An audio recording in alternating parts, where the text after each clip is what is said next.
Ok. Bueno, este, les voy a dar la prueba de diuréticos. Este es un tema relativamente fácil, igual que antihipertensivos. Por eso les comentaba por el grupo que aprovechen este quiz porque es fácil, sobre todo si nada más van a tener uno solo. Eh, si bien, o sea, este tema se basa mucho en recordar bastante de fisiología renal y el resto. Ya aprenderse el nombre de los fármacos y ver qué bloquean y qué van a causar en cuanto al cuáles electrolitos se van a alterar, qué va a pasar eh, con el transporte de agua, todo este tipo de cosas y que, bueno, muchos de estos fármacos no solo tienen alteraciones hidroelectrolíticas, sino que también causan reacciones adversas en otras partes del cuerpo.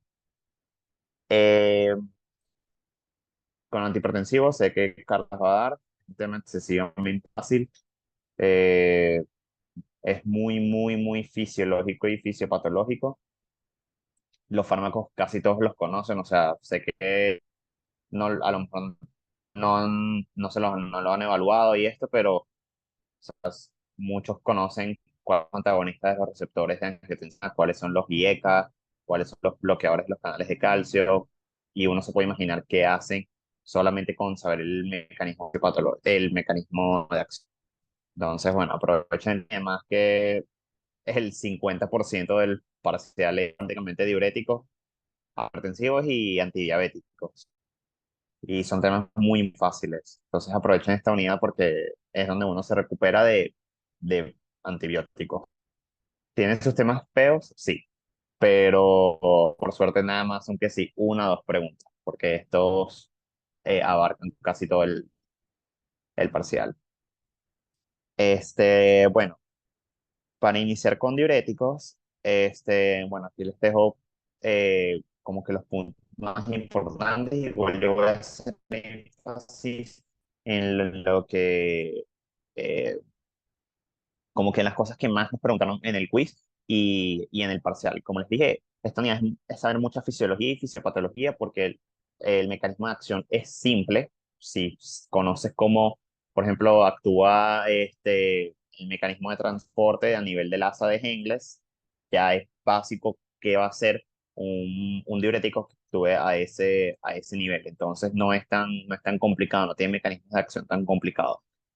Y más que todo aquí lo que preguntan es, además de las alteraciones hidroelectrolíticas, las reacciones adversas y los efectos sobre la hemodinámica renal. Entonces, que eso se los voy a explicar para que lo entiendan mejor. Entonces, bueno, les vamos a hablar de la fisiología renal, de la clasificación de los mecanismos de acción de los diuréticos y de los puntos más importantes de cada una de estas clases de de los diuréticos, que es cómo se dividen en inhibidores de la anhidrasa carbónica, diuréticos móticos, de asa, tiacídicos y los ahorradores de potasio. Ok, entonces los diuréticos son un grupo de fármacos que por diversos mecanismos sobre la nefrona del riñón producen la diuresis, generando así eh, alteraciones en cuanto al contenido electrolítico y de agua en los distintos compartimientos del cuerpo. Generalmente ellos se usan para causar un balance negativo de agua ante cualquier estado fisiológico o patológico que pueda llevar a una sobrecarga de volumen. Generalmente, como siempre, en estados patológicos como en insuficiencia cardíaca, en edema agudo de pulmón, en síndrome nefrótico, en pacientes que tengan, por ejemplo, traumatismo cráneoencefálico, eh, en pacientes desnutridos no tanto, pero principalmente en pacientes con enfermedades cardiovasculares, en pacientes con enfermedad renal crónica, etcétera.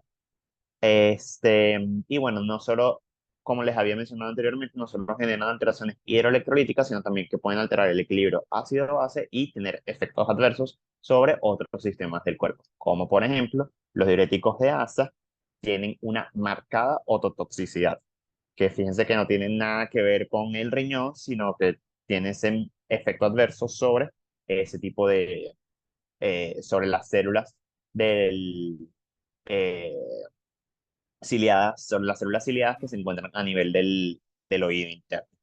Entonces, bueno, ya ahí lo saben, porque eso es pregunta de examen siempre, como una reacción adversa de los diuréticos de asa.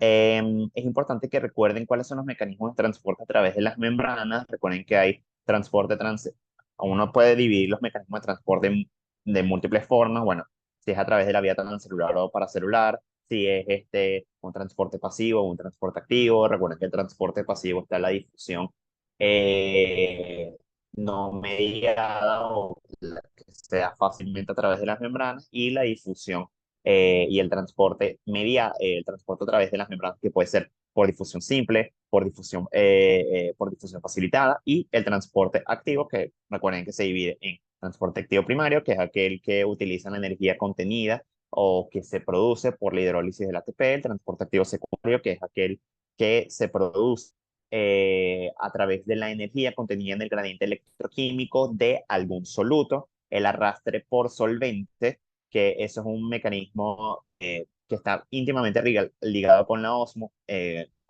con la ósmosis, que es ese proceso de que cuando el agua pasa del compartimiento más diluido al compartimiento más concentrado, también genera arrastre de otros solutos, cosa que pasa muchísimo a nivel del riñón, que se lo voy a explicar más adelante. Recuerden la difusión simple, la que se da a través de la membrana o incluso a través de canales, de difusión facilitada, que utiliza transportadores. Y bueno, aquí la paracelular, que también involucra parte de estos mecanismos. Entonces, aquí les dejo la imagen como para que recuerden más o menos esos mecanismos. Esto es, como les dije, es fácil, es básico, pero recuerden que a nivel renal se maneja mucho el transporte a través de membranas. Y que lo más importante de todos estos transportes es que van a ser mantenidos por la bomba sodio-potasio ATPasa, que se encuentra a nivel de la membrana vasolateral de todas las células epiteliales que se encuentran a lo largo de todo el túbulo, de los túbulos. Entonces, recuerden que la nefrona está dividida en el glomérulo, en el túbulo contractile proximal, el asa de Henle con sus distintas porciones, la porción descendente fina y la porción ascendente fina y su porción gruesa. Luego tenemos el túbulo distal, que está en estrecha relación con la mácula densa y el aparato juxtaglomerular, y el túbulo colector. Entonces, que recuerden que en cada una de estas porciones la reabsorción de solutos es distinta y utilizan mecanismos de transporte diferentes. Entonces, aquí, en cuanto para recordar rápidamente cómo se da el filtrado glomerular, que es de solutos pequeños, que las proteínas y las macromoléculas no se filtran, porque recuerden que este, la membrana, o sea, todo lo que conforma los capilares glomerulares, que van a ser las células endoteliales de los capilares, la membrana basal glomerular y los podocitos. Recuerden que ellos generan una barrera selectiva, que es selectiva en cuanto a tamaño y en cuanto a carga eléctrica, que eso permite que no se filtren, por ejemplo, las células como lo pueden ser los eritrocitos, los glóbulos blancos, eh, las plaquetas, las moléculas o moléculas que pueden ser muy, muy grandes, como por ejemplo las proteínas, que además tienen carga negativa y se repelen con las cargas negativas que tiene la membrana glomerular. Y lo importante es que de ese filtrado, que se va a conocer eventualmente como ultrafiltrado, gran peso es reabsorbido casi en un 99% a través de todos los distintos segmentos que dije anteriormente. Y bueno, importante saber que toda esta formación de ultrafiltrado se produce por un juego de presiones que ya las conocen bastante bien: presión hidrostática del capilar glomerular, presión osmótica del capilar glomerular, la presión hidrostática del capilar eh, de la cápsula de Bowman, y la presión osmótica de la cápsula de Bowman. Entonces, esto es como para recordarles rápidamente cómo se producía ese ultrafiltrado. Esto es muy, muy importante, el feedback túbulo glomerular. Lo preguntan muchísimo en el quiz, lo preguntan muchísimo en el parcial, y les van a preguntar cuál es la acción de cada uno de los diferentes diuréticos en cuanto al feedback túbulo glomerular. No es complicado de entenderlo, simplemente, bueno, recordar un poco de la parte de la fisiología renal y listo. Entonces, ¿qué es el feedback túbulo glomerular? Es ese mecanismo de autorregulación de el, del, sí, del flujo sanguíneo renal, que es independiente del mecanismo, o sea, de los mecanismos de regulación del flujo sanguíneo sistémico. ¿Y cómo se da esto? Les había mencionado que a nivel del túbulo contorneado distal está en contacto estrecho con la mácula densa y las células que conforman el aparato yuxtaglomerular. Todas esas células, su función, o sea, su función más importante es que ellas se encargan de sensar el contenido de cloruro de sodio que llega a esas porciones distales de los túbulos. Entonces, dependiendo de esa concentración de cloruro de sodio que llega a esas porciones finales de los túbulos, es que ellos van a ejercer una acción sobre la arteriola aferente y eferente para regular así tanto el flujo sanguíneo renal como la tasa de filtración glomerular. Entonces, ¿qué es lo que pasa? En condiciones fisiológicas, vamos a suponer que el ultrafiltrado tiene un buen aporte de cloruro de sodio. Todo ese cloruro de sodio va a pasar a través de los distintos segmentos de los túbulos y cuando llegue a nivel de la mácula densa, las células de esa estructura van a sensar ese aumento o esa cantidad relativamente adecuada de cloruro de sodio en el fluido tubular.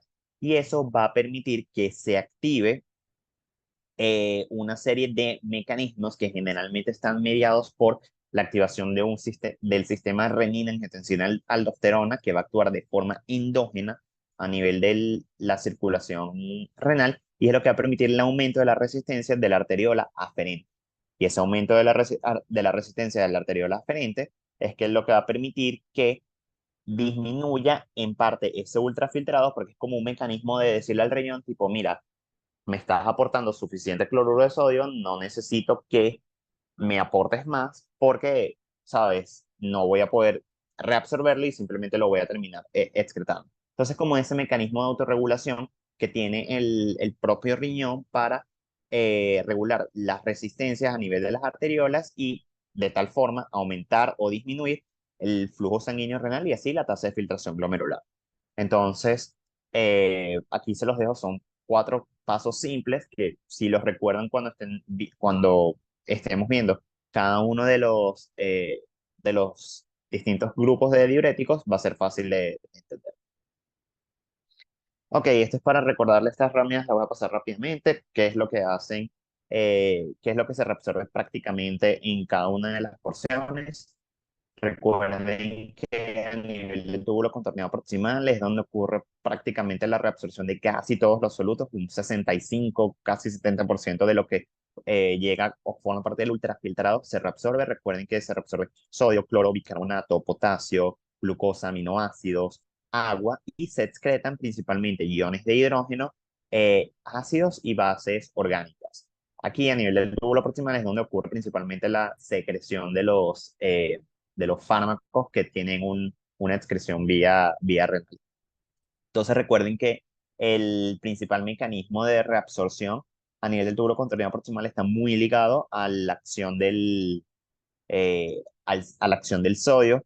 Si recuerdan de fisiología renal a nivel eh,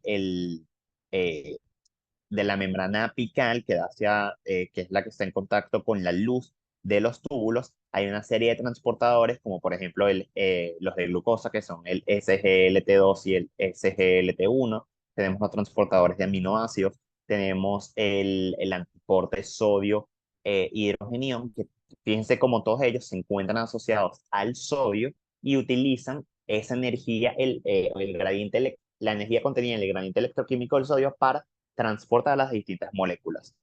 Entonces, por ejemplo, fíjense cómo lo que pasa es que en esta imagen no está, lo tengo en otra, pero si recuerdan, el SGLT1 y el SGLT2 tiene o sea, permite la reabsorción de glucosa a través de también de la reabsorción de sodio. Entonces, eso es un transporte activo secundario tipo cotransporte o simporte.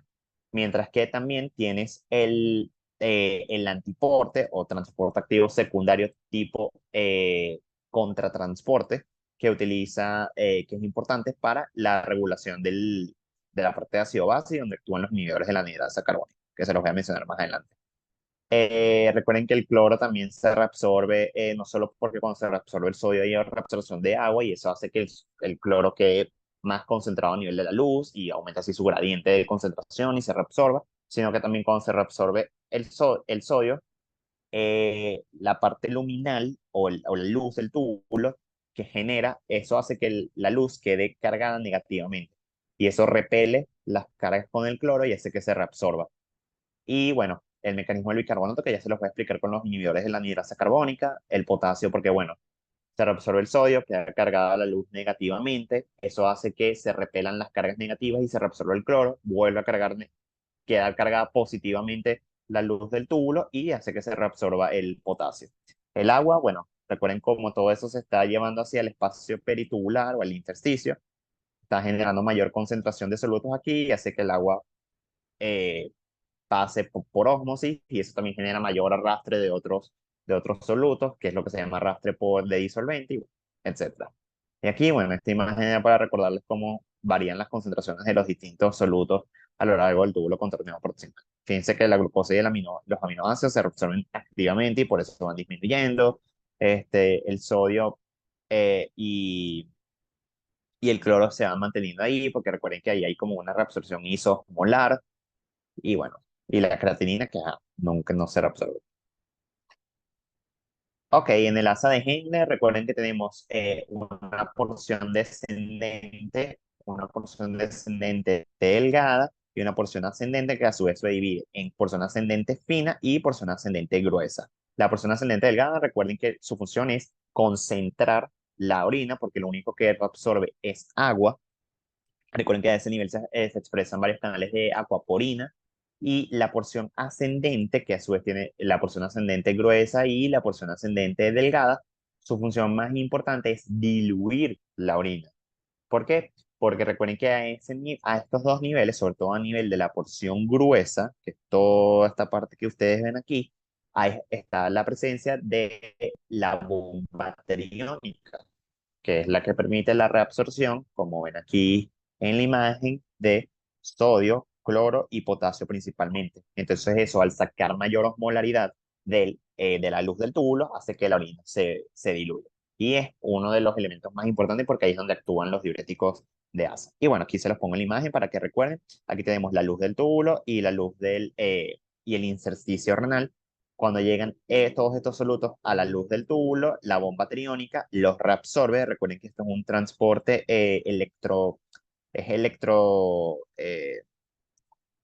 es tiene cierta electroneutralidad porque tienes dos cargas positivas con dos cargas negativas. Cuando esto pasa, eh, el potasio a través de los canales ROMK es como tiene una retrodifusión hacia la luz del túbulo que genera una carga positiva de alrededor de 8 milivoltios y es lo que permite la reabsorción paracelular de los otros cationes como el calcio y el magnesio, porque recuerden, cuando hay cargas iguales se repelen. Y todo eso también lleva un poco a la reabsorción de agua, pero no tanto. Bueno, el túbulo contorneado distal, recuerden que aquí es importante como que dividirlo en túbulo contorneado distal y porción final del túbulo contorneado distal y túbulo colector. Porque en el túbulo contorneado distal se reabsorbe principalmente cloruro de sodio a través de los canales sodio, cloruro, mientras que a nivel de la porción final del túbulo contorneado distal y del túbulo colector, tenemos la presencia, como ven aquí en la imagen, de las células principales y de las células intercaladas, que recuerden que las células intercaladas están las alfa y las beta, que intervienen principalmente en el equilibrio ácido-base, pero aquí también son relativamente importantes, pero lo más importante son las células principales porque son las que tienen receptores para mineralocorticoides, donde la aldosterona es el principal mineralocorticoide y permite activar la reabsorción de sodio y la secreción de potasio a través de mecanismos que ya les voy a explicar más adelante. Entonces, fíjense que como en la imagen les pongo porción o primera porción del túbulo distal, donde el sodio y el cloro son los principales elementos a reabsorber, mientras que en la porción distal del túbulo contorneado distal y el túbulo colector tenemos las células principales y las células intercaladas. Eso es importante porque, por lo menos nosotros en el quiz del año pasado, nos preguntaron, por ejemplo, eh, a ver, espirinolactona. Entonces, ajá, explica el mecanismo de acción. Entonces nos ponían un cuadro, mecanismo, sitio de acción, mecanismo de acción. Entonces tú tienes que poner, si es, por ejemplo, la espironolactona, que es un antagonista de los receptores de mineralocorticoides, tú tienes que poner que actúa sobre la porción distal del túbulo distal y el túbulo colector. Porque, como les dije, el túbulo distal no tiene, sus células no son uniformes a lo largo a lo largo de todo el túbulo, sino que las células principales solo se encuentran en la porción distal y en todo el túbulo colector. Entonces eso es importante decir. Por ejemplo, si les dicen diuréticos tiacídicos, como por ejemplo la hidroclorotiazida, ella actúa sobre el túbulo contorneado distal. O si quieren ser un poco más específicos, sobre la porción, la primera porción o la porción más proximal del túbulo contorneado distal. Eso sí es importante porque nos lo preguntaron el año pasado y había que hacer ese énfasis. Ok, bueno, aquí un poco sobre las generalidades de los diuréticos. Aumentan la velocidad del flujo sanguíneo a través de distintos mecanismos que ya los vamos a ver. Presión renal de sodio, disminuyen el flujo de sodio en el organismo. eh, Tienen como una diuresis finita, o sea, no siempre va a ser, eh,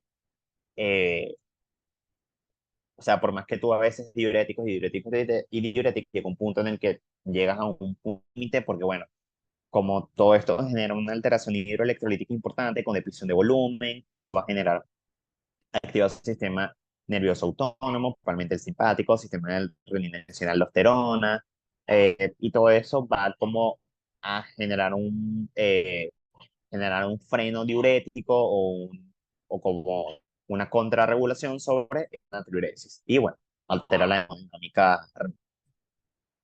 Ok, como les había dicho, la clasificación de los diuréticos inhibidores de la anhidrasa carbónica, diuréticos MOT, diuréticos de asa, diuréticos tiacídicos y los antagonistas o los diuréticos ahorradores de potasio, donde tenemos los antagonistas de los receptores de aldosterona y los inhibidores del canal. Aquí es como una imagen de dónde actúan cada uno de ellos, los inhibidores de la anhidrasa carbónica, principalmente a nivel del túbulo proximal, eh, los diuréticos tiacídicos sobre la porción ascendente de la asa de Henle, principalmente sobre la porción gruesa. Tenemos los diuréticos tiacídicos que actúan sobre la porción proximal del túbulo contorneado distal. Y tenemos los diuréticos ahorradores de potasio que actúan sobre las células principales que se encuentran en la porción final del túbulo contorneado distal y el túbulo colector. Entonces vamos con los inhibidores de la anhidrasa carbónica, en donde los más importantes son la acetazolamida, la diclorfenamida, la metazolamida, la dorzolamida y la brinzolamida. La acetazolamida, la diclorfenamida y la metazolamida son, pueden ser usados por vía oral, mientras que la dorzolamida y la brinzolamida se usan únicamente de forma tópica a nivel ocular, que ya les voy a explicar por qué se usan a nivel ocular. Ok, entonces, ¿cuál es el mecanismo de acción de los inhibidores de la anhidrasa carbónica? Entonces, me voy a saltar un momento esta lámina porque me gusta más la imagen que tengo en la siguiente. Entonces, esta es una representación gráfica de las células epiteliales del túbulo contorneado proximal. Entonces, aquí tenemos la luz del túbulo y aquí tenemos el líquido intersticial renal. Como les había dicho, recuerden que a nivel de la membrana apical de la luz del túbulo hay presencia de distintos transportadores que utilizan el gradiente electroquímico contenido en el sodio para la reabsorción o la secreción de solutos. Entonces, vamos a ir como que paso con cada uno de estos números para que vayan entendiendo. Como les había dicho, recuerden que la bomba sodio-potasio TPase es la que mantiene el equilibrio electroquímico a nivel de todos los transportadores. Entonces, cuando llega el sodio, que es aquí el número 1, cuando vamos al paso número 2, que es cuando llega el sodio a nivel de la luz tubular que proviene del ultrafiltrado, el sodio utiliza, como está más concentrado a nivel de la luz tubular, va a ser transportado desde la luz tubular hacia el interior celular, porque recuerden que en el interior celular el sodio está en bajas concentraciones y eso es mantenido gracias a la bomba sodio-potasio ATPase. Y esa energía electroquímica que se libera por ese paso del sodio desde la luz tubular hacia el interior celular, permite el antiporte o la secreción hacia la luz del túbulo de iones de hidrógeno. Que esos iones de hidrógeno en combinación con el bicarbonato, que también proviene del ultrafiltrado, va a formar ácido carbónico y este ácido carbónico, por acción de la anhidrasa carbónica de tipo 2, va a producir dióxido de carbono y quienes difunden hacia la luz del túbulo. Vuelve a ocurrir la reacción, pero en reversa, formando de nuevo así iones de hidrógeno y bicarbonato, y ese bicarbonato en conjunto con el sodio va a ser transportado hacia el líquido intersticial renal y así después hacia la sangre, y los iones de hidrógeno vuelven a ser secretados a través de ese antiporte con el sodio. Entonces, fíjense cómo todo este mecanismo permite reabsorber sodio y en conjunto agua, mientras que mantiene el equilibrio ácido-base. Entonces, ¿cómo actúan los inhibidores de la anhidrasa carbónica? Que ellos inhiben la anhidrasa carbónica, tanto la del borde en cepillo como la que se encuentra a nivel del interior celular. Si tú inhibes esta anhidrasa carbónica, vamos a ponernos aquí desde el borde en cepillo, no importa desde dónde lo veas porque al final todos los mecanismos llevan a lo mismo. Si tú inhibes esta anhidrasa carbónica, no hay formación de dióxido de carbono y de agua. Al no haber formación de dióxido de carbono de agua, no ocurre esta reacción en reversa eh, hacia, hacia la formación de bicarbonato y de iones de hidrógeno. Al no haber esta formación en reversa, no ocurre, o sea, este iones de hidrógeno no van a estar disponibles para que ocurra el antiporte, y como no está disponible los dos solutos que se necesitan para que funcione esta bomba, el sodio no va a pasar hacia el interior celular, sino que se va a quedar en la luz tubular. Si el sodio se queda concentrado en la luz tubular, genera poder osmótico, y al generar poder osmótico, el agua permanece más a nivel de la luz del túbulo y eso va a generar la diólisis. Entonces, fíjense cómo es fácil establecer el mecanismo. Entonces, volviendo eh, a esta imagen anterior, la inhibición de la anhidrasa carbónica presente en el borde cepillo del túbulo contorneado proximal. Si inhibes esa anhidrasa carbónica, disminuye la catalización, o sea, disminuye esa disociación del bicarbonato en agua y dióxido de carbono, va a disminuir la difusión, va a disminuir no solo también la reabsorción del sodio, sino también la reabsorción del bicarbonato, porque al final este bicarbonato que está aquí a nivel del lúpulo, no termina llegando a secar hasta el paso número 7. Entonces, al final, estos dos iones quedan contenidos aquí en la luz del túbulo, hace que el agua quede dentro de la luz del túbulo y generan así el arrastre para favorecer la diuresis. Aquí les dejo el mecanismo que siempre lo agregué hace poco, de cómo ese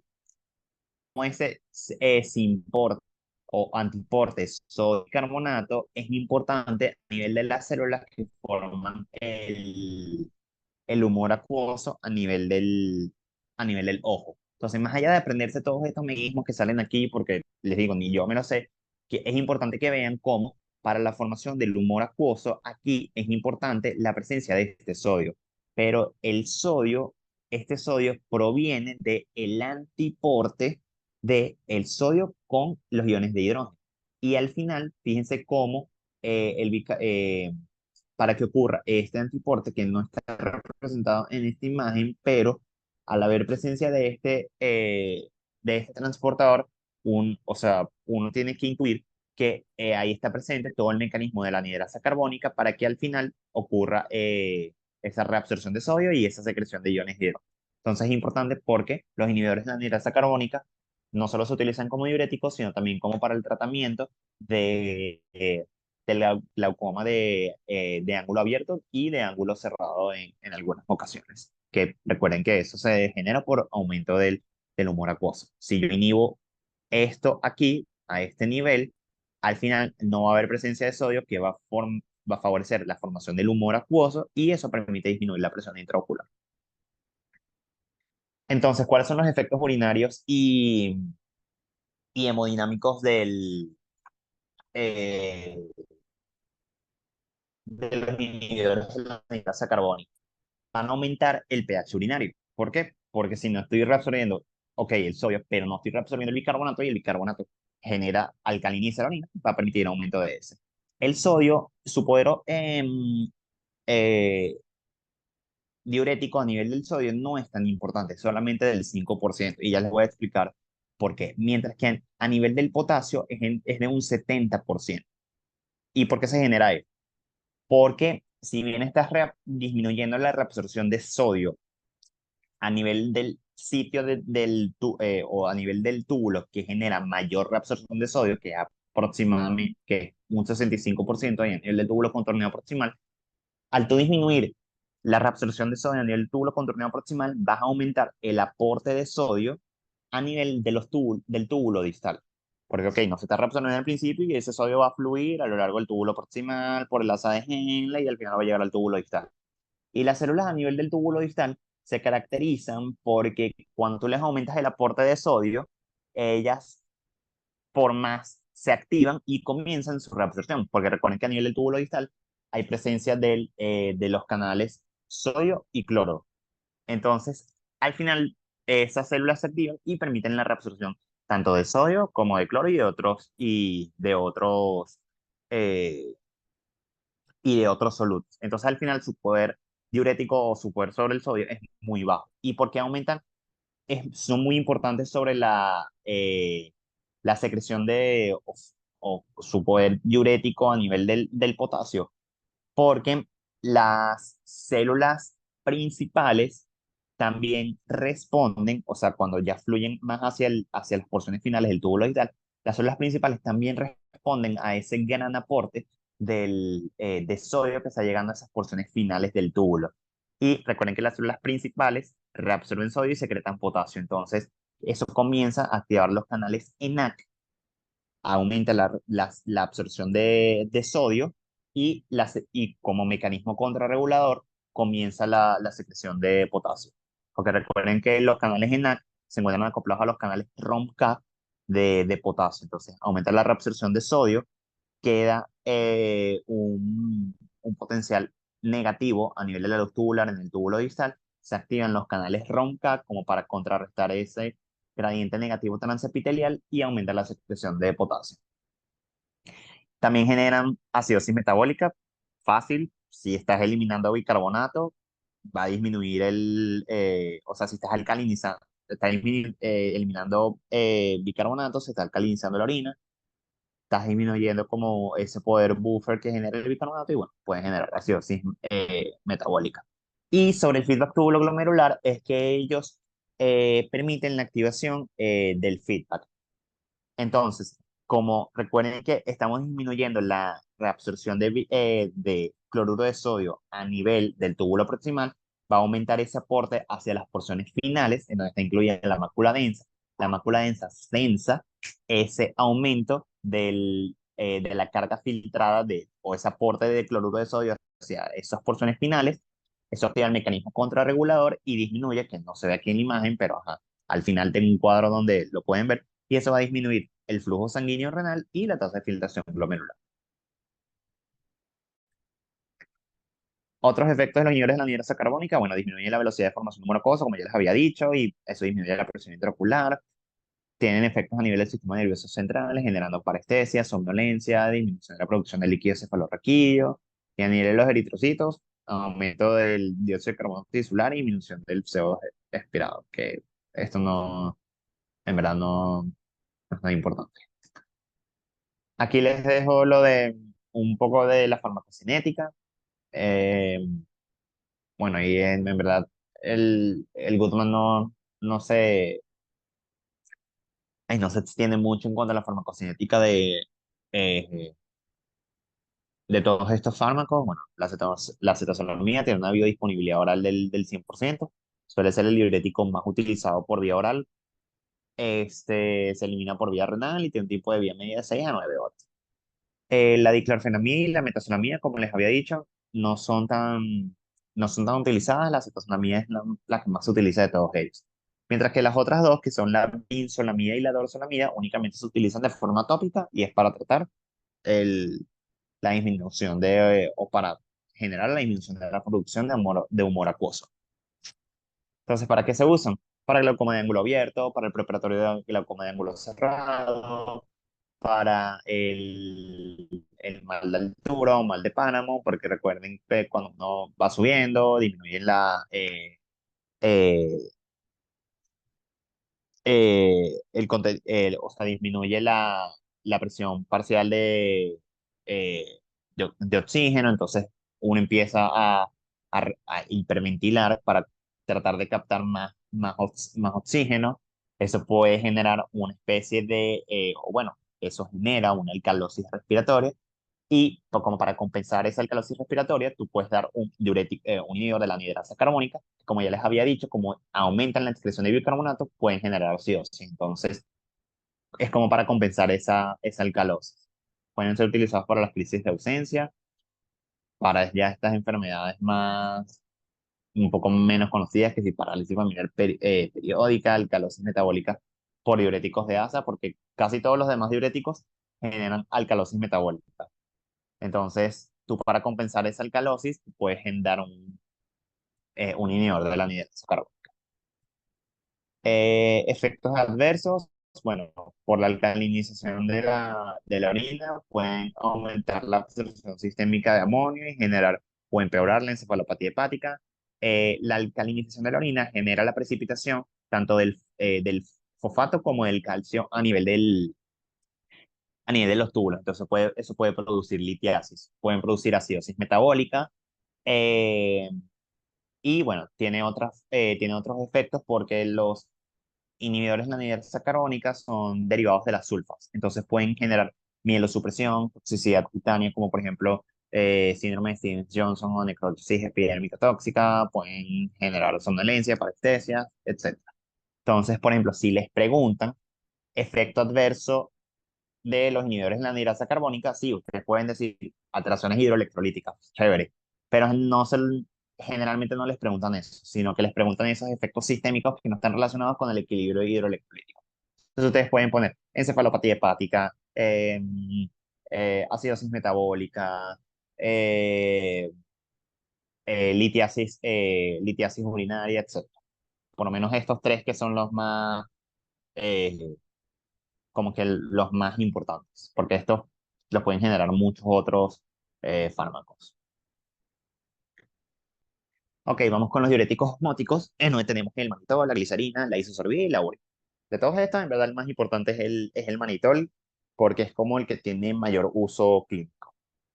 Eh, el mecanismo de acción de estos fármacos es que son fármacos inertes, es decir, ellos como tal no ejercen un efecto sobre algún transportador a la diferencia de los otros diuréticos, sino que ellos tienen un gran poder osmótico y eso es lo que hace que reabsorban arrastren muchísima agua. Y eso tiene un efecto muy importante, no solo a nivel de las células del cuerpo, sino también a nivel renal. Entonces, cuando tú das un diurético osmótico, vamos a seguir como que toda esta línea aquí, todos estos cuadritos, cuando tienes un gran poder osmótico a nivel del espacio extracelular, como por ejemplo el compartimiento intravascular, eso va a generar una expansión del líquido extracelular o del compartimiento intravascular. ¿Por qué? Porque si hay mayor concentración de solutos a nivel de la sangre, eso va a permitir que el agua pase de las células hacia o sea, desde el compartimiento intercelular al compartimiento extracelular, que en este caso va a ser el intravascular. Entonces ven aquí cómo ocurre extracción de agua intracelular, expansión del líquido extracelular, eso va a disminuir la viscosidad de la sangre, va a inhibir la liberación de renina, como haber una mayor expansión del líquido extracelular o del compartimiento intravascular, que en este caso es el más importante, va a haber aumento del flujo sanguíneo renal, va a haber aumento del flujo sanguíneo al nivel de la médula renal, va a haber un mayor barrido, que ya se los voy a mostrar un poco más adelante, de ese cloruro de sodio y de la urea que se encuentran a nivel de la médula renal. Eso va a disminuir la tonicidad medular y al disminuir la tonicidad medular va a disminuir la extracción de agua a nivel eh, del asa de Henle, eso va a limitar la concentración de cloruro de sodio y va a disminuir su reabsorción y por ende va a favorecer la diuresis. Lo importante de los diuréticos osmóticos es que ellos no tienen una selectividad en cuanto a cuál es el catión o cuál es el anión que más van a afectar. Ellos van a aumentar la excreción de todos los cationes y aniones: sodio, potasio, calcio, magnesio, cloro, bicarbonato, fosfato. Van a aumentar el flujo sanguíneo renal por mecanismos principales porque cuando tú inyectas un diurético osmótico, como por ejemplo el manitol, este va a llegar a la sangre, o sea, el compartimiento intravascular, va a generar un gran poder osmótico, deshidratar a las células porque el agua va a pasar por ósmosis del compartimiento intracelular al compartimiento extracelular, en este caso el intravascular, y eso va a aumentar volumen circulante efectivo y cuando eso llega al riñón aumenta el flujo sanguíneo renal. Sin embargo, la tasa de filtración glomerular va a variar poco, no tiene tanto efecto sobre esa parte. Como les había dicho, diuréticos osmóticos, estos son los importantes: la glicerina, isosorbida, emanol y ya. Aquí el más importante de todos es el manitol. Lo importante de él es que él no se da por vía, él no tiene únicamente su forma de administración es parenteral, forma intravenosa. eh, a diferencia de la glicerina y la isosorbida, que sí tienen cierto biodisponibilidad oral, pero bueno, no son como los más importantes. Aquí el más importante es el manitol. Tiene un tiempo de vida media de 0,25 a 1,7 horas y su principal ruta de eliminación es la renal. El manitol no se da también por vía oral porque él tiene un bueno, primero porque si tú das manitol por vía oral, que es una molécula bastante grande con gran poder osmótico, a generarle una diarrea al paciente que prácticamente lo que va a hacer es deshidratarlo. Y segundo, lo poco que se puede llegar a absorber sufre un gran metabolismo de primer paso. Entonces, por eso siempre se da por vía parenteral. ¿Para qué se usa el monitor? Bueno, para tratar, o los diuréticos osmóticos, para tratar el síndrome de desequilibrio por diálisis, porque bueno, cuando los pacientes están en diálisis, pueden generar alteraciones hidroelectrolíticas que pueden llevarlo a una depresión de volumen intravascular bastante importante. Entonces, bueno, uno puede dar el manitol para corregir esa depresión, porque el manitol va a permitir que aumente el volumen intravascular porque bueno, pase agua desde el compartimento intracelular al compartimento intravascular y se mantenga así la eubolemia. Permite disminuir rápidamente la presión intraocular en el ataque glaucomatoso agudo, porque va a generar un arrastre inmenso de agua a nivel del riñón y eso va a permitir que se deshidraten o las células de todos los compartimentos del cuerpo, incluido a nivel del humor acuoso. Es muy, muy importante para estos dos elementos, para tratar el edema cerebral y para disminuir, por ende, la presión intracraneal en el traumatismo craneoencefálico. ¿Por qué? Porque recuerden que cuando se produce edema cerebral aumenta la presión intracraneal. Eso puede generar complicaciones, porque recuerden que, no sé si lo han visto eh, o si han oído de esto, que se llama la teoría de Monroe-Kelly, es que cuando hay un aumento de la presión intracraneal, el cuerpo trata de compensar ese aumento de la presión intracraneal disminuyendo algunos de los volúmenes que se encuentran a nivel del cráneo, que pueden ser de sangre, o sea, de sangre arterial, de sangre venosa, del, de líquido cefalorraquídeo, pero eso a expensas de mantener, o sea, o tratar de no alterar el, eh, el volumen que ocupa la masa cerebral, porque ajá, eso no puede modificarse.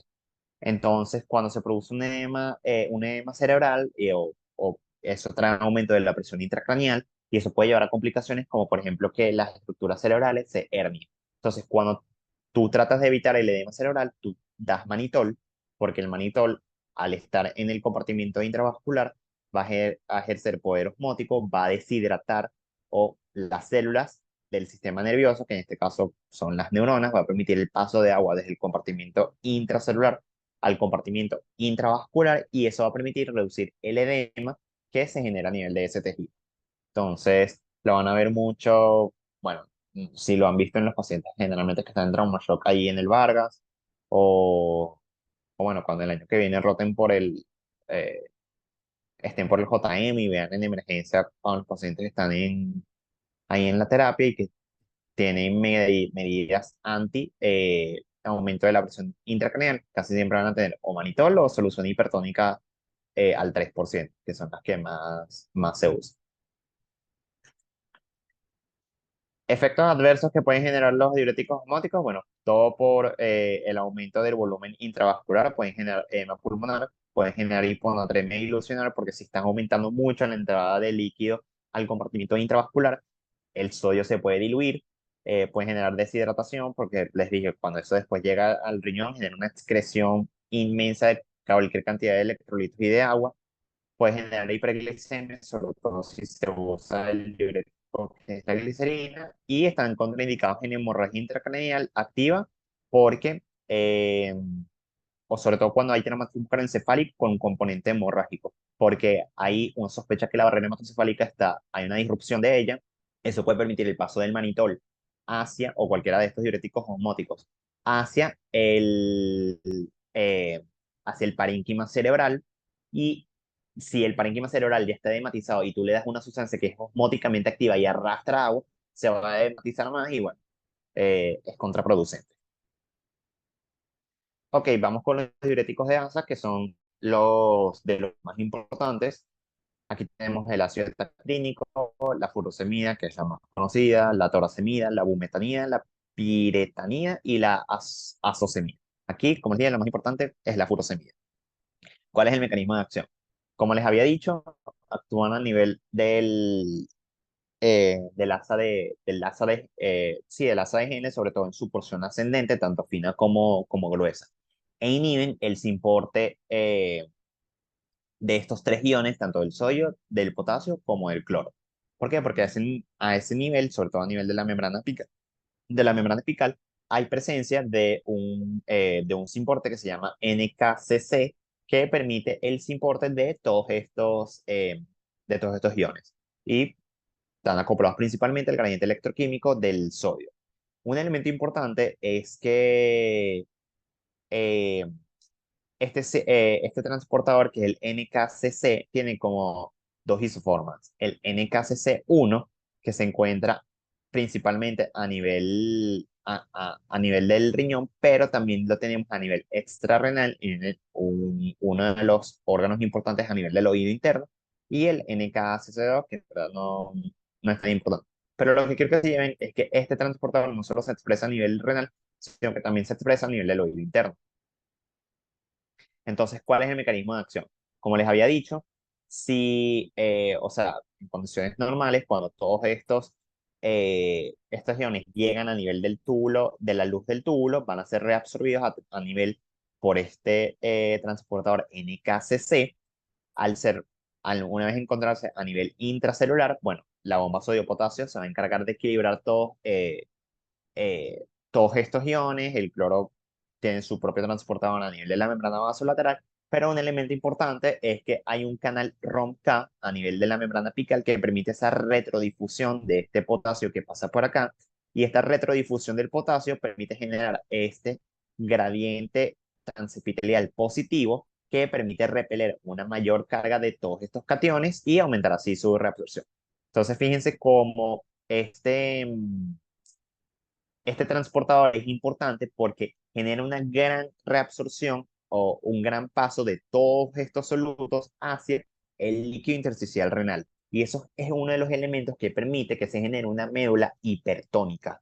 Y esa médula hipertónica es muy, muy importante para el mantenimiento o para la reabsorción de agua, porque esa médula hipertónica es la que permite que a nivel del asa descendente de Henle se permita la reabsorción de agua.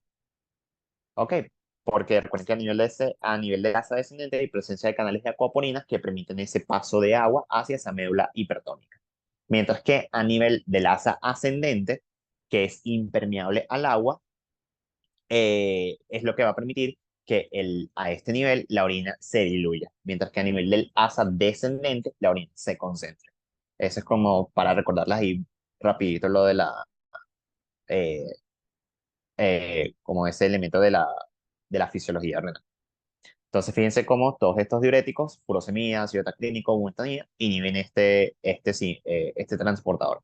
A nivel este transportador, ninguno de estos solutos se reabsorbe, no se genera esa médula hipertónica, la luz del túbulo queda más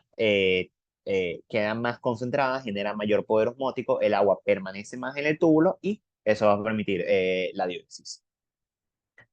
Entonces, ¿cuáles son los efectos urinarios y hemodinámicos que genera los diuréticos de asa? Bueno, aumenta la excreción de sodio, cloro, potasio, iones de hidrógeno, calcio y magnesio por ese mecanismo que les expliqué anteriormente. Tienen una cierta inhibición de la anhidrasa carbónica que no se expresa como tanto como en el tubo proximal, pero tiene cierta inhibición sobre la anhidrasa carbónica que puede haber a nivel del asa ascendente de Henle y eso puede aumentar la excreción de bicarbonato de fosfato.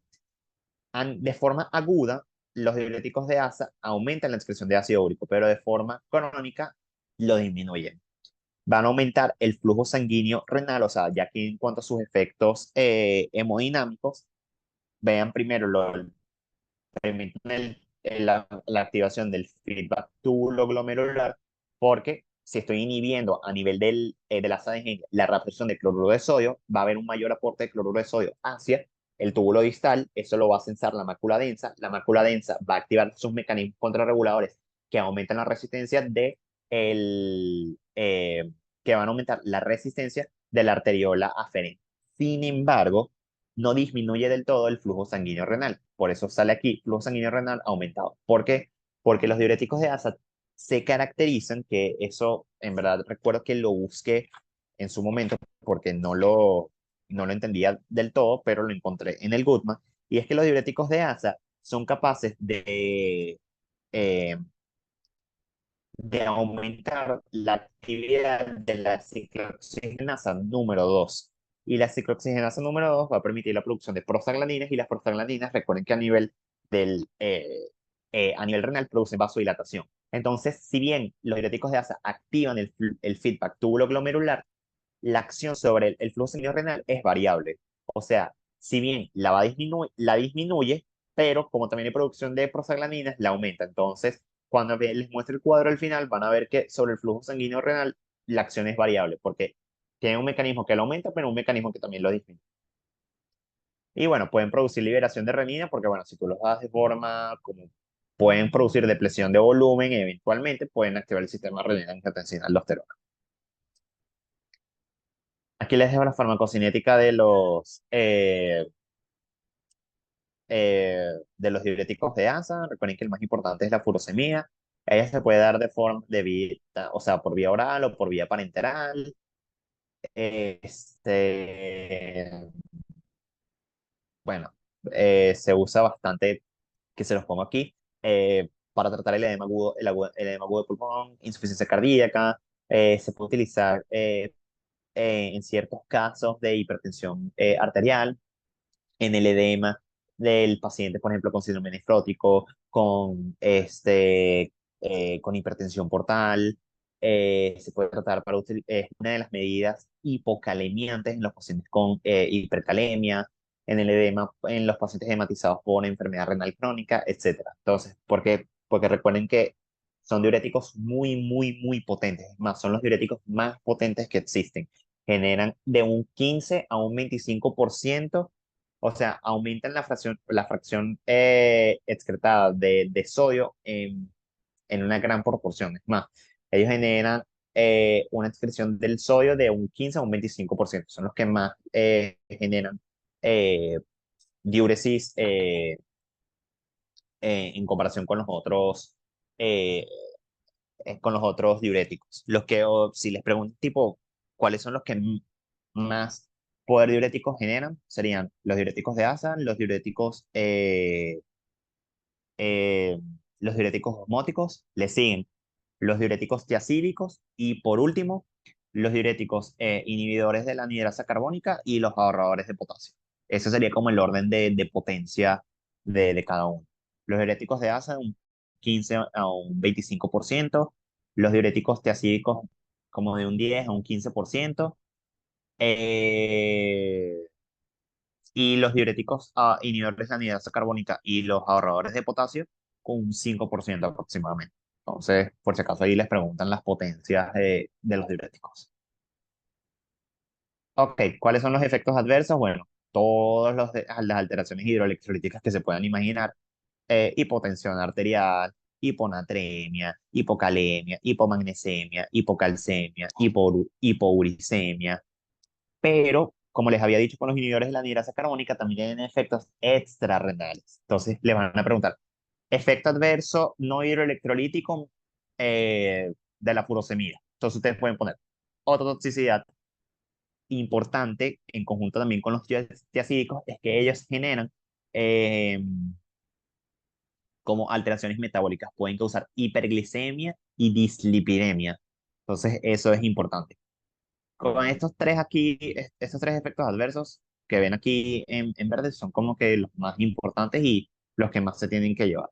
Que sí, tienen otros efectos, pueden producir mielosupresión, parestesia, efectos gastrointestinales, etcétera. Pero si les preguntan, no, o sea, efectos adversos no hidroelectrolíticos, que son todos estos que salen aquí de primerito, pueden poner cualquiera de estos tres.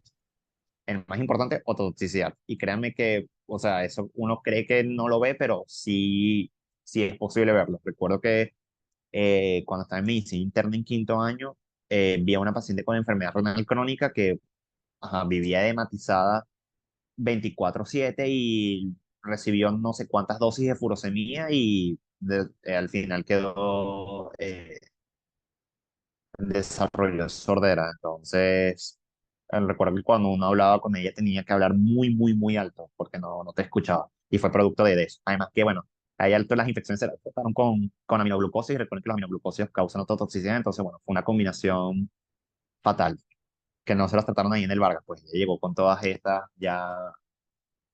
ya con todas esas alteraciones. Entonces, fíjense que como al final uno tiene que saber más o menos los efectos adversos más importantes de los fármacos porque, ajá, un paciente que tenga ya, por ejemplo, predisposición a hipoacusia y tú le des diuréticos, aminoglucósidos eh, y cualquier otro fármaco que pueda suprimir la acción del o generar toxicidad sobre el oído interno, bueno, puede generar esos elementos, esos efectos adversos. Una Y pregunta bueno, que ahí ajá, decía hipouricemia. ¿Ellos también pueden producir hiperuricemia? sí, claro, de forma crónica. Ok, o sea, agudo sería hipo y Ujú. cuando es crónico, hiper. Sí, exacto. Ok, Ya el cuadro al final, cuando se los ponga, lo van a ver como estos diuréticos de forma aguda generan aumento de la excreción y de forma crónica generan disminución eh, de la excreción. Tendrían que hacer esa salvedad si ustedes quieren poner ese efecto adverso. Pero bueno, váyanse por lo más importante y lo más clásico. Si les preguntan alteración hidroelectrolítica, bueno, ustedes pueden poner hipotensión arterial y eso va a estar bien. Alteración no hidroelectrolítica, ototoxicidad, es el más importante. Y el segundo más importante, hiperglicemia o dislipidemia. Váyanse gracias. siempre por lo seguro. Ok, interacciones medicamentosas, bueno, los aminoglucósidos por la toxicidad, carboplatino y todos estos fármacos, bueno, estos lo saben creo que mejor ustedes porque ustedes vieron este tema. Los antineoplásicos, estos creo que generan ototoxicidad, si mal, yo no me sé el tema, pero algo he leído de ellos. Con los anticoagulantes porque por la alteración farmacocinética, porque los desplazan de su unión a proteínas plasmáticas. Eh, los AINES, porque recuerden que los AINES, o sea, los AINES inhiben la producción de prostaglandinas y eso disminuye el flujo sanguíneo renal, mientras que los diuréticos, o sea, los diuréticos de ASA pueden aumentar esa producción de prostaglandina. Entonces hay como una interacción ahí farmacológica en cuanto al flujo sanguíneo renal. La anfotericina B, porque bueno, pueden producir nefrotoxicidad. Los diuréticos tiacídicos, porque los diuréticos tiacídicos también generan hiperglicemia y dislipidemia. Entonces es importante que lo tengan ahí. El Probenecid, porque, bueno, recuerden que el Probenecid como tal se usa es para aumentar las concentraciones.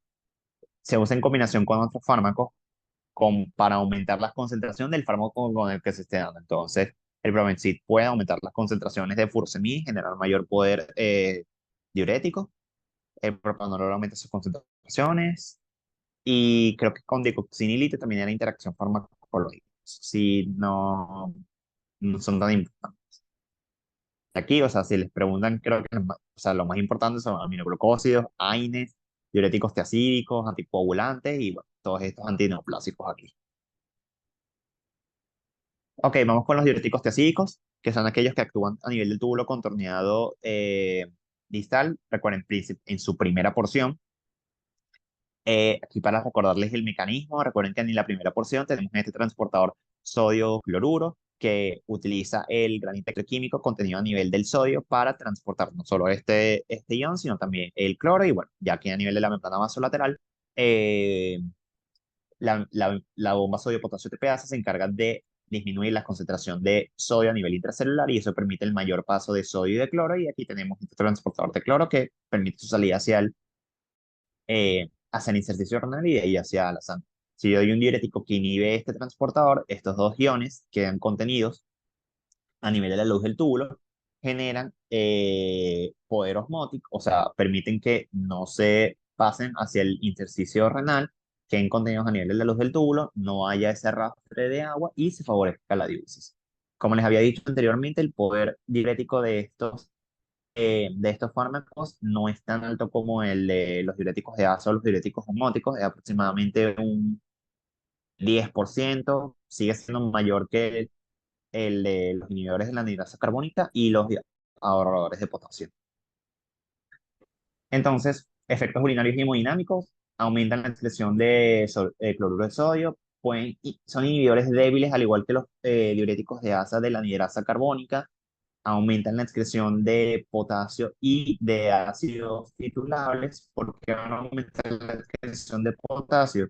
Porque si yo estoy inhibiendo la absorción de cloruro de sodio a nivel del túbulo distal, estoy aportando mayor cloruro de sodio hacia las porciones finales. Y en las porciones finales están las células principales que, si bien se activan por la acción de la aldosterona, también se activan por ese mayor aporte de cloruro de sodio. Entonces va a aumentar la absorción de sodio y eso va a permitir la activación de los canales ROMK y genera la excreción de potasio. Eh, Al igual que los diuréticos de asa, de forma aguda, aumentan la excreción de ácido úrico, pero de forma crónica lo disminuyen. Eh, También tienen efectos sobre el calcio y el magnesio, son similares eh, a los de los diuréticos de asa porque no generan ese granito transepitelial que es importante para generar la reabsorción de esos cationes. Y como tal, no afectan tanto la hemodinámica, o sea, los efectos hemodinámicos no son tan importantes porque ya como aquí estamos pasando la mácula densa y todo el aparato glomerular, no tiene tanto efecto en cuanto a la activación del feedback y las alteraciones sobre el flujo sanguíneo renal y, y la tasa de filtración glomerular. Los diuréticos tiacídicos se clasifican en dos grupos. Los diuréticos tiacídicos per se, donde es más importante es la hidroclorotiazida, que se utiliza como antihipertensivo.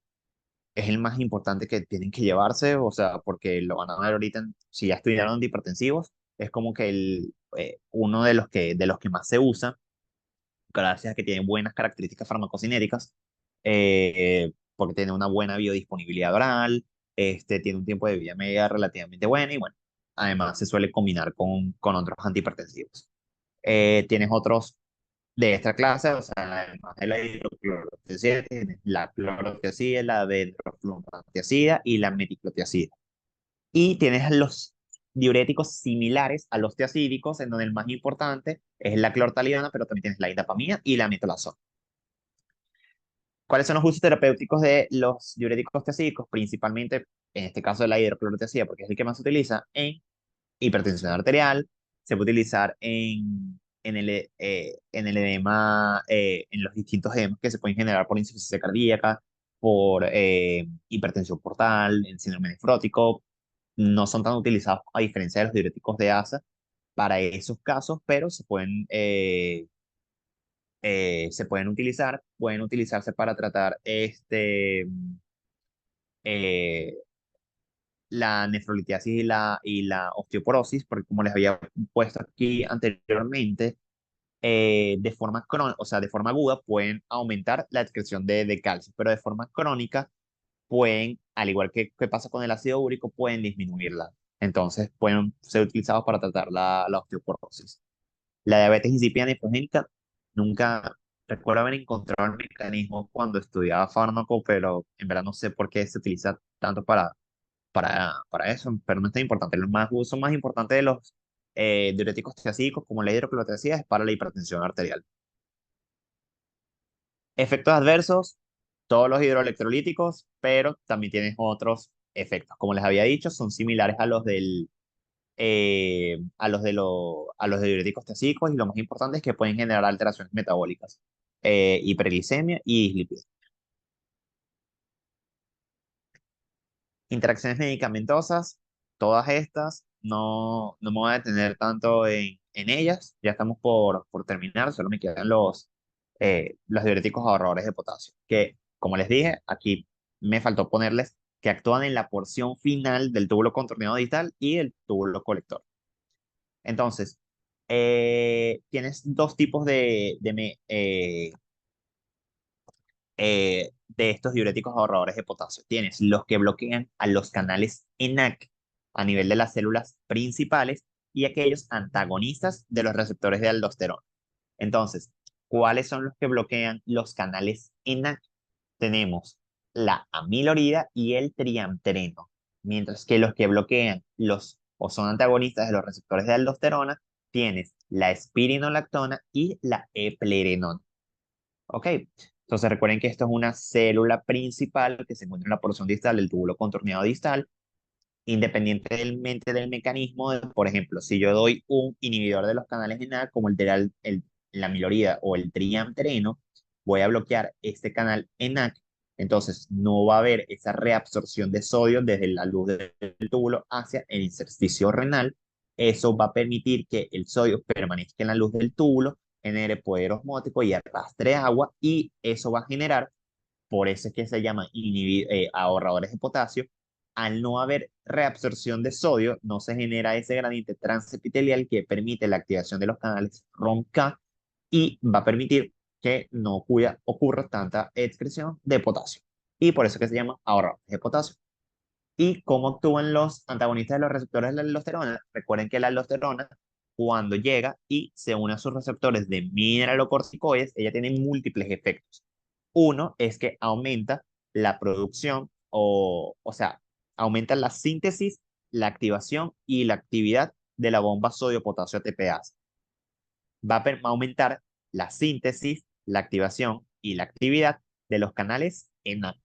Y todo eso va a llevar a que la bomba sodio-potasio ATPasa saque más sodio hacia el intersticio renal. El sodio disminuye su concentración intracelular y en conjunto con la activación, con la mayor producción y mayor activación de los canales ENaC, haya mayor eh, reabsorción de sodio. Ese sodio, por esta bomba sodio-potasio que también está aumentada en actividad, pase más al líquido intersticial y active así haya mayor actividad de los canales ROMK y se secrete potasio.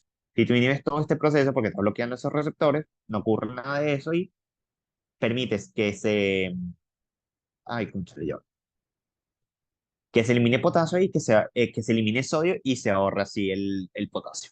Y bueno, aquí en la imagen están todos esos mecanismos moleculares que no los preguntan tanto. Lo más importante es saber el efecto final en cuanto eh, en las distintas bombas o los distintos canales y cómo altera al final cada uno de las concentraciones finales de cada uno de estos iones. Entonces, sus efectos urinarios y hemodinámicos: aumenta la excreción de sodio y de cloro, disminución del potasio, de iones de hidrógeno, de calcio y de magnesio, eh, disminuyen la excreción de ácido úrico y, como ya les dije, con los diuréticos tesídicos afectan un poco la hemodinámica renal y no alteran el feedback túbulo-glomerular. Aquí les dejo lo de la farmacocinética. De aquí lo que quiero que se lleven es que, por lo menos con los antagonistas de los receptores de mineralocorticoides, es que la eplerenona tiene tiene menor riesgo de generar ginecomastia a diferencia de la espironolactona, porque tiene una menor afinidad por los receptores de andrógenos. Es decir, no lo bloquea tanto a diferencia de la espironolactona. Entonces, un efecto adverso no hemodinámico no hidroelectrolítico de los antagonistas de los receptores de mineralocorticoides es por ejemplo, la ginecomastia. Y bueno, de ellos, en verdad, el efecto adverso que uno más le teme es la hipercalemia, que en ese caso sí es una alteración hidroelectrolítica importante, porque la hipercalemia puede generar arritmias ventriculares fatales. Eh, Aquí les dejo los usos de cada uno de ellos, eh, para para que lo sepan. Generalmente también se usan para hipertensión arterial.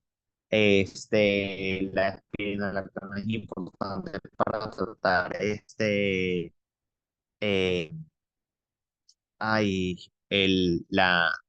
la hipertensión portal. Este, y bueno, ahí les dejo los usos terapéuticos, en verdad, para que los lean con calma. Los efectos adversos, como les había dicho, la hipercalemia eh, es el más importante. La minoría y el triantereno también pueden generar sobre todo el triantereno, pueden generar hiperglicemia. La espironolactona, como les dije, ginecomastia, alteraciones menstruales, o sea, como antagoniza los receptores de andrógenos, sobre todo en los hombres, puede generar todas estas manifestaciones dadas por la disminución de testosterona. Ginecomastia, disfunción eréctil, disminución de la libido, en las mujeres alteraciones menstruales, etc. Este cuadro es como el más importante para que vean cómo se alteran cada uno eh, de los iones, cationes, del ácido úrico y de la hemodinámica renal con respecto a todos los diuréticos de AS. Aunque no lo crean, este cuadro nos los pusieron en el quiz. Así exacto, o sea, nos los pusieron o sea, nos pusieron este cuadro, pero vacío. O sea, vacío toda esta parte. Todo el cuadro nos lo pusieron vacío y nos dijeron, explique cómo, o sea, tenemos que poner más, menos o no cambia para decir cuál es el efecto sobre cada uno de esos cationes y aniones. Les va a pasar ahorita fotos del quiz para que vean una cosa loca porque nadie se esperaba que lo pusieran, pero bueno, parece caletre, pero en verdad, si saben cómo altera cada uno de los iones y cómo altera la hemodinámica renal, en verdad es fácil sacarlo. Solo que a nadie se esperaba que no nos preguntaran y bueno, al final muchos empezamos ahí a lanzar a, a pegar para contestar. Pero sí, o sea, nos los pusieron así tal cual. Todos los diuréticos, todos los iones y toda esta parte, o sea, todo el cuadro estaba vacío y teníamos que poner más, menos, o no cambia. Así. Entonces, bueno, ahorita les paso por mi quiz para que lo vean.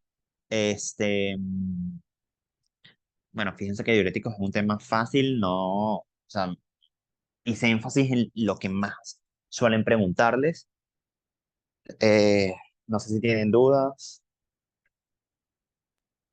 ¿Podrías volver a preguntar el uso de los diuréticos osmóticos en tratamiento del desequilibrio por diálisis? Ah, bueno, mira, en el desequilibrio por diálisis es que, como recuerda que en la diálisis, una máquina es la que está ejerciendo la función de los riñones, que es filtrar, o sea, filtrar la sangre para eh, disminuir, o sea, o sacar todas las toxinas que ella tenga y mantener esas concentraciones de iones a nivel lo más parecido a lo que deberían mantenerlo los riñones. Esa máquina a veces no es del todo, o sea, o sea, al final no logra suplir la función de los riñones en cuanto a al componente hidroelectrolítico. Entonces, es muy fácil que se puedan generar las alteraciones de cada uno de los iones y del agua en los pacientes que están sometidos a diálisis. Entonces, un elemento importante que puede ocurrir es que en la diálisis los pacientes queden con depletados de volumen. Entonces, cuando quedan depletados de volumen, tú puedes darle manip o cualquier diurético o, o como cualquier de estos diuréticos osmóticos, porque recuerden que ellos antes de iniciar esa excreción renal, lo que pueden hacer es aumentar el volumen intravascular y eso permite como que suplir esa depresión de volumen. Chévere, gracias. Dale. Ah, otra pregunta que tenía. En un paciente con cirrosis, con insuficiencia hepática, ¿qué diurético se le podría dar para que no me aumente el amonio? Sé que los pacientes con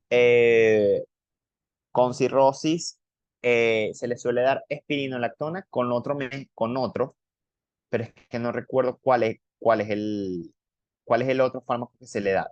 Estoy seguro de la espironolactona, pero no recuerdo el otro. Ah, Ay, ok. Bueno, chévere. ahorita lo busco y se los mando. Vale, gracias. Dale. Lo importante es que, como les dije, las alteraciones hemodinámicas, urinarias y los efectos adversos. Y bueno, y obviamente cómo actúan, porque se los van a preguntar. ¿Cómo actúa la furosemida? Entonces, te tienen que decir, bueno, inhibe el cotransporte triónico a nivel del asa de Henle y eso genera tal y tal efecto sobre el sodio, el cloro y el potasio y por ende después sobre el calcio y el magnesio porque altera el gradiente transepitelial y así. Ok, gracias.